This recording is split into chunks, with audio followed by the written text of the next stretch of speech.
नमस्कार. मल्हार टीव्हीच्या सकाळच्या बातमीपत्रामध्ये आपलं स्वागत. समाजकारणाला महत्त्व देत सामाजिक दायित्व बजावणारे रयत शिक्षण संस्थेच्या मॅनेजिंग काउन्सिलचे सदस्य माजी खासदार थोर देणगीदार लोकनेते रामशेठ ठाकूर आणि कुटुंबियांनी विद्यमान शैक्षणिक वर्षात रयत शिक्षण संस्थेला 7,11,00,000 रुपयांची देणगी दिली आहे. त्याबद्दल त्यांचा संस्थेच्या वतीने अध्यक्ष खासदार शरद पवार यांच्या हस्ते कर्मवीर जयंतीनिमित्त समारंभपूर्वक हृदय गौरव करण्यात आला. बहुजनांच्या शिक्षणाचे वटवृक्ष रयत शिक्षण संस्थेचे संस्थापक पद्मभूषण कर्मवीर भाऊराव पाटील यांचा 137वा जयंती सोहळा सातारा येथे कर्मवीर भूमीत अनेक मान्यवर आणि हजारो रयत सेवकांच्या उपस्थितीत झाला.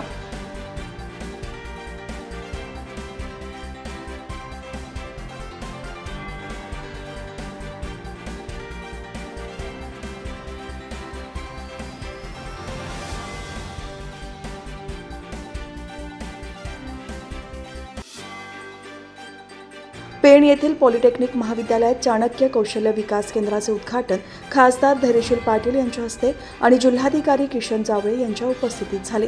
या केंद्रामार्फत युवकांना विविध कौशल्यांचे प्रशिक्षण दिले जाणार आहे, ज्यामुळे रोजगाराच्या संधी वाढणार आहेत. उद्घाटन सोहळ्याला प्रांताधिकारी प्रवीण पवार, तहसीलदार शेजाळ, नगरसेवक शोमर पेंडकर, नगरसेविका सुनीता जोशी, महाविद्यालयाचे प्राचार्य, कर्मचारी आणि विद्यार्थी मोठ्या संख्येने उपस्थित होते.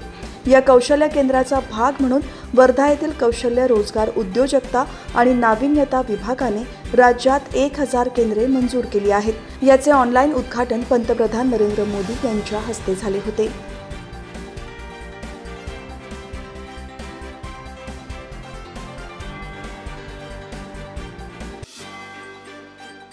स्वभाव स्वच्छता संस्कार स्वच्छता या संकल्पनेसह स्वच्छता ही सेवा मोहिमेअंतर्गत खारघर आणि कळंबोली प्रभागामध्ये विविध ठिकाणी स्वच्छता वॉर्ड संवाद बैठकीचे आयोजन करण्यात आले. स्वच्छ भारत अभियानांतर्गत स्वच्छतेच्या प्रयत्नांमध्ये सामूहिक कृती आणि नागरिकांची शहर स्वच्छतेतील सहभागाची भावना प्रज्वलित करण्यासाठी स्वच्छता ही सेवा मोहीम आयोजित करण्यात आली आहे. या बैठकीत त्या भागातील ज्येष्ठ नागरिक संघ आणि परिसरातील नागरिकांनी सहभाग नोंदवला. यावेळी स्वच्छतेचे महत्त्व नागरिकांना पटवून देण्यात आले. तसेच कचऱ्याचे वर्गीकरण आणि समस्यांवर चर्चा करण्यात आली.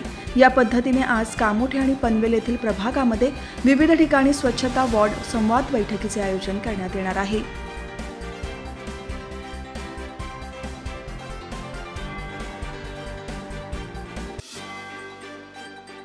माणगाव येथील बस स्थानकात आमदार भरत गोगावले आणि महिला बालविकास मंत्री अदिती तटकरे यांनी 1,02,84,000 कामाचे भूमिपूजन केले.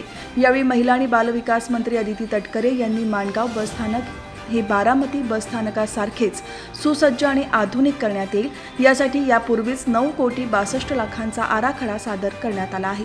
या बस स्थानकाच्या बांधकामासाठी सुमारे 4 कोटी आणि आगारासाठी 6 कोटी इतका निधी खर्च करण्यात येणार असल्याचे सांगितले. या कार्यक्रमाला शिवसेना प्रवक्ते ॲडव्होकेट राजीव साबळे, जिल्हाप्रमुख प्रमोद घोसाळकर, राष्ट्रवादी जिल्हा कार्याध्यक्ष सुभाष केकाणे, जिल्हा महिला संघटिका निलिमा घोसाळकर, युवा सेना जिल्हाप्रमुख विपुल उभारे, भाजप युवा मोर्चा अध्यक्ष निलेश थोरे, राष्ट्रवादी कोकण प्रवक्ता सायली जाधव, ज्येष्ठ नेते शेखर देशमुख, राष्ट्रवादी तालुकाध्यक्ष काका नवगणे, निजामपूर सरपंच राजा रणपिसे, भाजप तालुकाध्यक्ष गोविंद कासार, राष्ट्रवादी महिलाध्यक्ष संगीता बक्कम, माजी नगराध्यक्ष योगिता चव्हाण, शिवसेना शहर प्रमुख सुनील पवार, नगरसेवक सचिन बोंबले, शर्मिला सुर्वे, उणेगाव माजी सरपंच राजेंद्र शिर्के उपस्थित होते.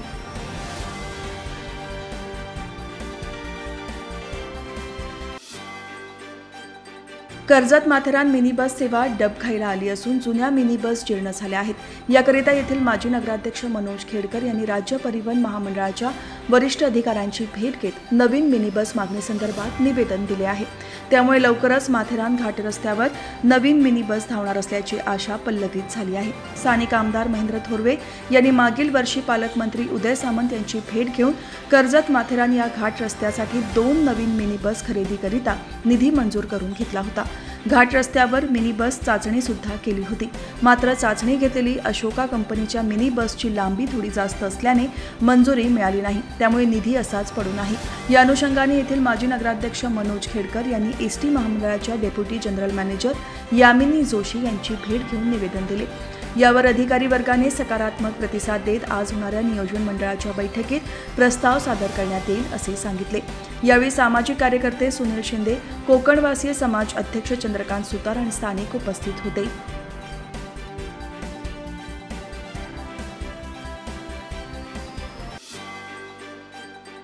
सलग सुट्ट्या आल्याने मोठ्या संख्येने पर्यटक रायगड जिल्ह्यात दाखल झाले आहेत. त्यामुळे बेदरकारपणे वाहन चालवणाऱ्यांची संख्या वाढली आहे. अशा वाहन चालकांवर वाहतूक पोलिसांनी कारवाईचा बडगा उगारला आहे. जिल्ह्यातील 28 पोलीस ठाण्याच्या अखत्यारीत वाहतूक शाखेच्या अधिकारी आणि कर्मचाऱ्यांनी नुकतीच वाहतुकीचे नियमभंग करणाऱ्या एकूण 291 चालकांवर कायदेशीर कारवाई करून 3,05,700 रुपयांचा दंड आकारला आहे.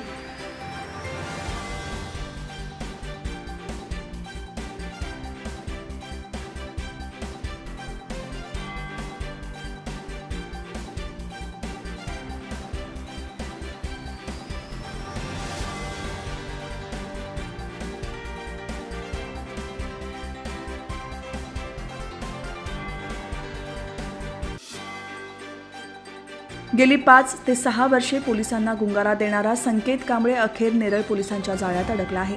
संकेतने अनेकांची आर्थिक फसवणूक केली आहे. यामध्ये पोलीस अधिकाऱ्यांचा देखील समावेश आहे.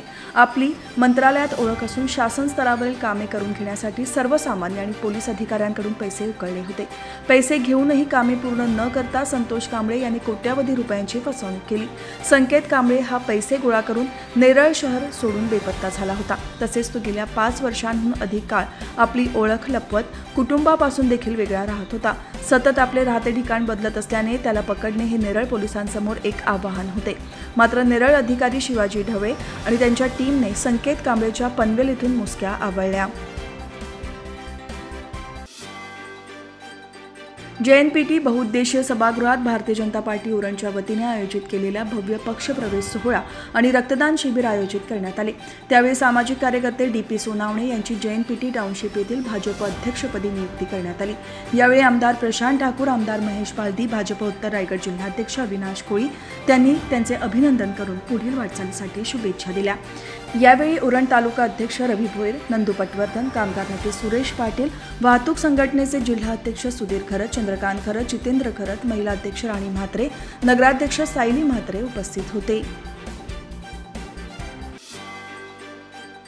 रामशेठ ठाकूर सामाजिक विकास मंडळ पनवेल, साधू वासवानी मिशन पुणे, भारतीय जनता पक्ष, रायगड जिल्हा मेडिकल असोसिएशन, फिनोलेक्स केबल्स लिमिटेडच्या संयुक्त विद्यमाने जयपूर फूड बसवण्याचे शिबिर मंडळाचे अध्यक्ष आमदार प्रशांत ठाकूर आणि उपाध्यक्ष अरुणशेठ भगत यांच्या प्रमुख उपस्थितीत झाले. मोफत कृत्रिम हात आणि पाय अर्थात जयपूर फूड संदर्भात आमदार प्रशांत ठाकूर यांच्या वाढदिवसानिमित्त ऑगस्ट महिन्यात शिबिर झाले होते. या शिबिरात हात पाय नसलेल्या दिव्यांग व्यक्तींची तपासणी करून त्या अनुषंगाने कृत्रिम हातपायासाठी मापे घेतली गेली होती. अशा व्यक्तींना हे कृत्रिम अवयव रविवारी पनवेल शहरातील मार्केट यार्ड येथील श्री रामशेठ ठाकूर सामाजिक विकास मंडळाच्या सभागृहात बसवण्यात आले.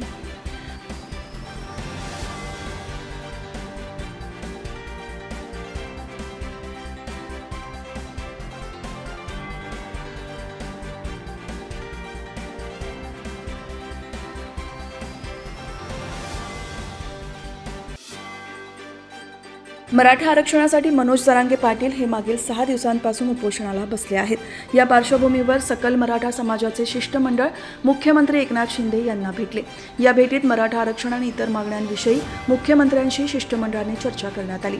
या संदर्भात माहिती देताना मंत्री शंभूराज देसाई यांनी सांगितले की मराठा समाजाच्या 7 जणांच्या शिष्टमंडळाने मुख्यमंत्री शिंदे यांची भेट घेत त्यांच्या मुख्य मागण्यांविषयी चर्चा केली. जरांगेंच्या मागण्यासंदर्भात मुख्यमंत्र्यांनी सूचना केली आहे. कॅबिनेटची बैठक झाल्यानंतर या संदर्भात बैठक होणार आहे. जरांगेंनी उपोषण स्थगित करावे अशी विनंती माझ्यातर्फे तुम्ही जरांगेंना करावी असे मुख्यमंत्र्यांनी सांगितले आहे. ते उपोषण स्थगित करतील असा मला विश्वास आहे. ओबीसी नेते लक्ष्मण हाके हेही उपोषणाला बसले आहेत. त्याविषयी बोलताना मंत्री शंभूराज देसाई म्हणाले, कुणाच्याही आरक्षणाला कुठेही धक्का लागणार नाही हे मुख्यमंत्र्यांनी आधीच सांगितले आहे. मराठा समाजाला आरक्षण मिळावे ही मागणी होती. त्याप्रमाणे 10% आरक्षण मराठा समाजाला देण्यात आले आहे आणि ते कोर्टातही टिकेल असे त्यांनी सांगितले.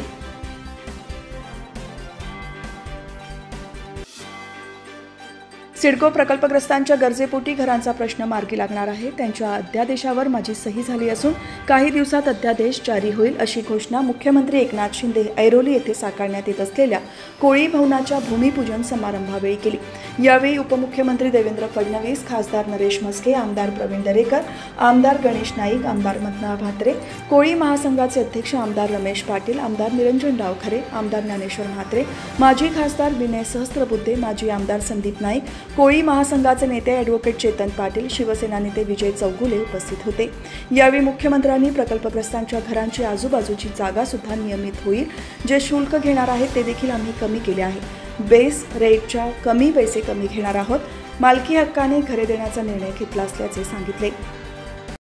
आज नवी मुंबईमध्ये एअरपोर्ट होतोय, अटल सेतूचं लोकार्पण झालं, आदरणीय प्रधानमंत्री महोदयांच्या हस्ते देवेंद्रजींच्या काळात भूमिपूजन झालं आणि त्याचं लोकार्पण मोदीजींच्या शुभ हस्ते झाले। असे अनेक प्रकल्प आपण पुढे नेतोय आणि माझ्या कारकिर्दीमध्ये देवेंद्रजी असतील, अजितदादा असतील, आम्ही सगळे मिळून एक टीम म्हणून काम करतोय आणि म्हणून सर्वसामान्यांना न्याय देण्यासाठी, प्रकल्पग्रस्तांना न्याय देण्यासाठी, भूमिपुत्रांना न्याय देण्यासाठी सरकार कधी हात आखडता घेणार नाही, एवढंच या प्रसंगी मी सांगतो।